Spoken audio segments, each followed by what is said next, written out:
So here we are in southern Arizona at my brother and his wife's greenhouse nursery. Gonna take a look around, do a quick tour, and see what we can learn.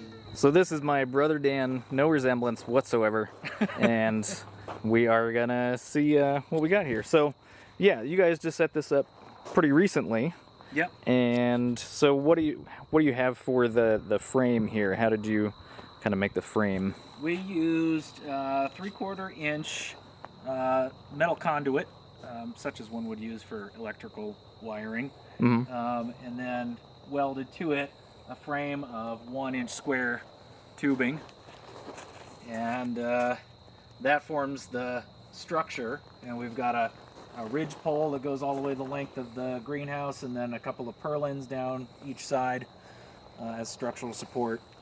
And then over it we've got stretched greenhouse film. I believe it's 4 or 5 mil. It's got a special treatment to control the transmission of light through it, but also keep the heat inside. Nice. And we've just put that back on after the summer when we just had 80% shade cloth on there. Nice. Yes, so we did a little swip swap, whatever that's a new word, I don't know that one, but yeah, so we had to take off, they had a shade cloth over it first, which you said was about an 80%. Yep, that's right. And so then we took that all off because it's getting to the point now, even here in the desert, where it is getting below freezing, and so they're putting the greenhouse plastic on to actually trap that heat in. So now we've got all the plastic on for over the winter. So yeah, so you got the door in the front, and there's actually a vent in the back there to keep the place vented, because it's already quite hot in there. This is our propagation 1 area, so this is where we do all of our seedlings and all of our cuttings. So we got some jatropha cuttings here that we started about 3 weeks ago. Kind of waiting to see if those are going to make roots. They're kind of tough to root. But then we also start seeds in here. Make sure they get a nice early caring for, get them up to a size where we feel like they're a bit more robust and can handle a little bit tougher environment outside. And then we will move them outside to a 40% shade area. Okay. Start hardening them off, watering them a little bit less, trying to encourage them to grow roots deep all the way down to the bottom of the pot.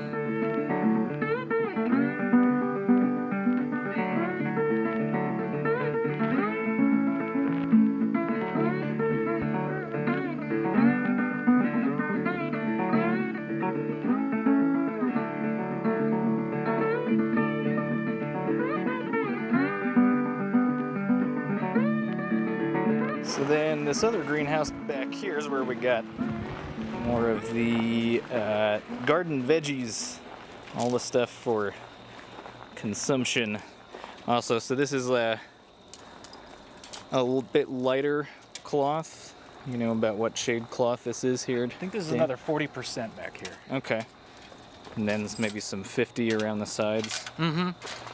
So yeah, again, of course, got to try to keep weeds and critters out with lots of some fabric and some gravel, and then these raised beds using some railroad ties. I think didn't you just find these like across the road somewhere? That Yep, these were cast-offs from the small gauge railroad track that runs along the other side of the river. When they replace them, they just leave them out there for people in the community to come and pick them up. So we just gathered them up and put them to all kinds of uses. Nice. Got some raised beds. Got lots of peppers. There's tons and tons of peppers all over these plants. Yeah, this one here looking is Anaheim. Fantastic. Yeah, Anaheim. Excellent. And some basil.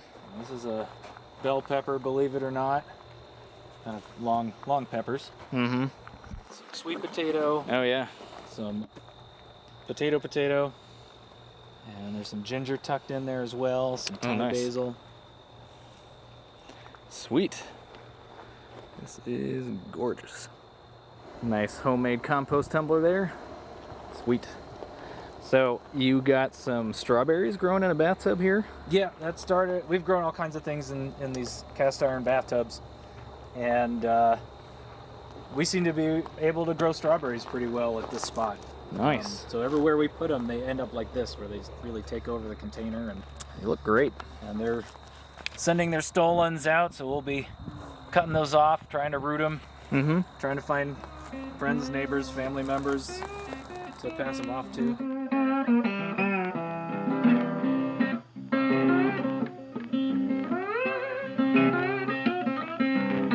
So what are you doing with these barrels?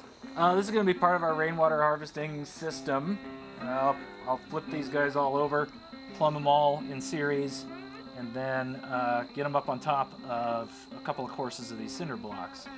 Get a little gravity feed going out of them. Sweet. And so I've Right got off the- 150 gallons or so here. We've got another 3 barrels at the other end of the roof. And on the other side of the house, I've got a 550-gallon tank. Ooh, So let's we'll go. be able to catch quite a bit. Let's go check that out. Wow, you weren't kidding. You really got a big thing here for some rainwater. That's awesome. And you said how much is this again? This is a 550. Sweet. So we'll be able to get close to it. So you're gonna set this up right in the whole cinder block ring back here. That's the general schematic right there. It'll be up against Awesome. the corner of the wall there. Okay, just coming right off of there, getting all that Got several gutter lines all converging in this one spot. all that roof space, This drains more than half of the house. direct in water. Yeah, awesome.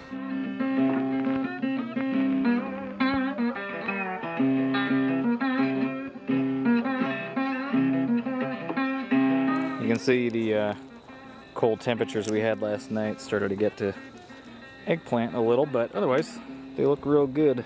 And I know there were some hanging off of here. There we go. Yeah, that's much better than the ones we got. You can see here these leaves look way better. There's some bug damage, but for the most part they're looking really good. We had those flea beetles completely perforating all of the eggplants in our own garden. They didn't do too well, but yeah, these look great. So how old is this gigantic agave here? He is probably going on 15 years. Okay. By the time I collected him, he was about this tall.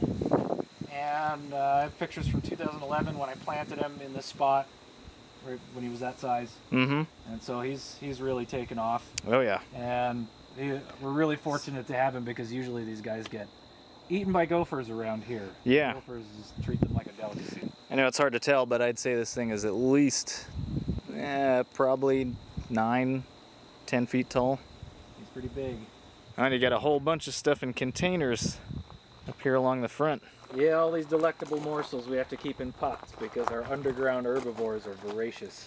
Oh yeah. They will rip through these guys and we'll have nothing left. Lots of, definitely a lot of things that like to live in the soil out here in the desert because it's just way too hot on the surface.